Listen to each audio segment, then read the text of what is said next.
Chess Assassin presents Chess strategy is pattern recognition. Welcome to my channel. This will be an amazing video for you to watch.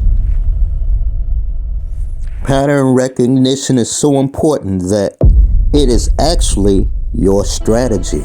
Let's examine the board.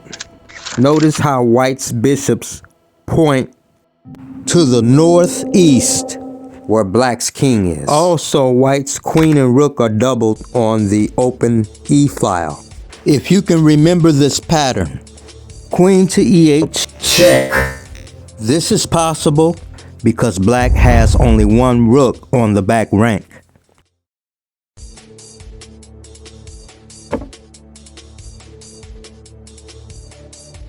Check. Even if black had a bishop on G7 to block with the bishop, white would just capture with check. So the king has no other choice other than to step to G7 and check. Are you able to remember the strategic pattern of bishop on the diagonal and rook on the back rank?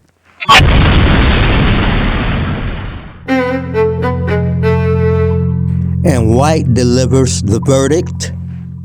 Game over. Your pattern recognition is your strategy.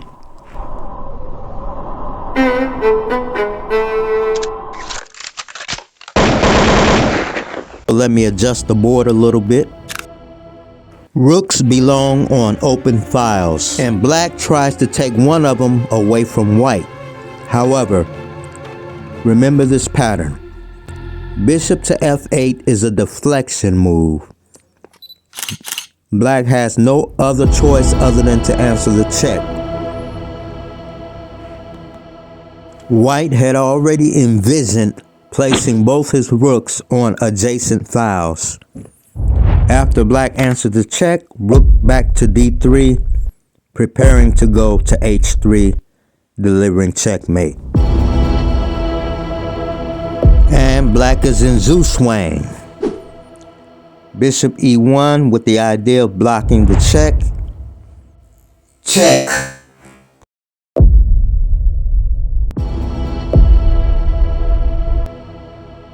And white delivers the verdict. Game over.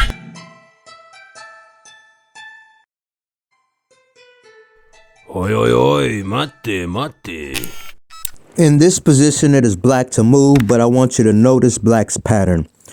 Two rooks doubled on the H file, and the queen on the A4 to E8 diagonal. If you were playing black in this position, what move would you play? Capturing the rook on E4 would be a blunder.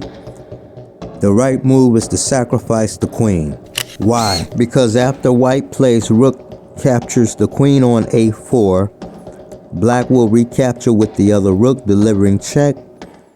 The king cannot step to B3 because of the rook on H3. So therefore, king to B1 and rook to H1 is the game finisher. Check.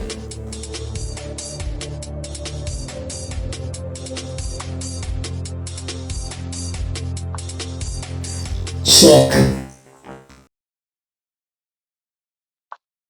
Checkmate.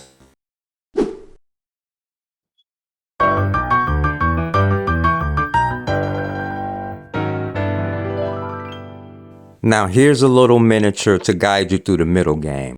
The pattern for white is to place two bishops in the center on the E file. White's strategy was battling for the E5 and the D4 squares. On the other hand, black's strategy is battling for the E4 square. Okay, let's go back to the starting position.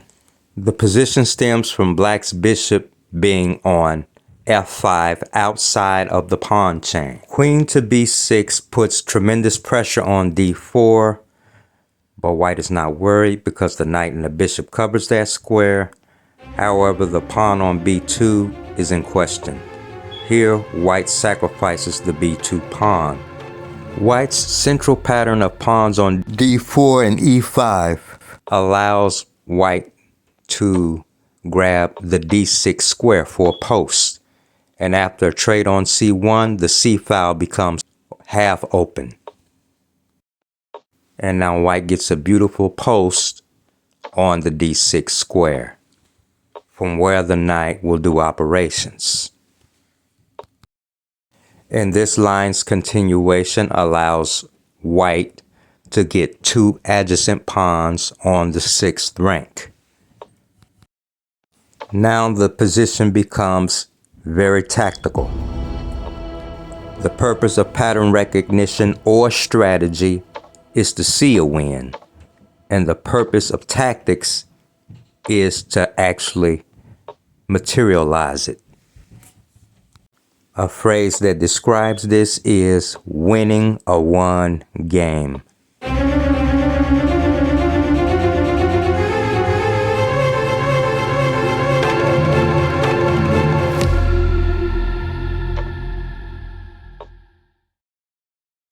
The endgame turns out to be an easy win for white.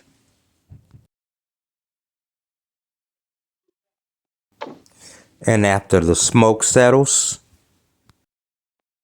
the task becomes clear. White can win from here. Now, before ending, let's go to Chessmaster Ben and see what he has to say about pattern recognition. Pattern recognition is not something that improves by taking a book with 1,000 patterns and memorizing them. If it was that easy, we all would do it. Pattern recognition mainly means pattern understanding, and pattern understanding means pattern studying. Thank you very much, Chessmaster Ben. Stay tuned for my next video.